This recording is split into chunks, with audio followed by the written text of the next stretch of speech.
بسم اللہ الرحمن الرحیم۔ السلام علیکم۔ ویلکم ٹو یوٹیوب چینل عبقری وظیفہ۔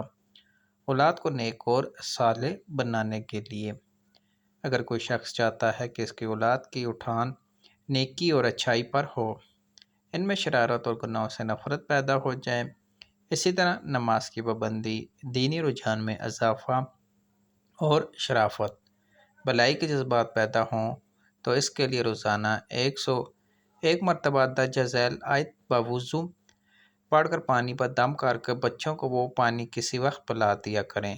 اگر بچے دور ہوں اور ان کو پانی پلانا ناممکن ہو تو روزانہ 41 مرتبہ اس آیت کو پڑھ لیا کریں۔ انشاءاللہ اللہ تعالیٰ اولاد نیکی اور صالح پر پروان چڑھائیں گے اور والدین کی نیک نامی میں اضافہ ہوگا۔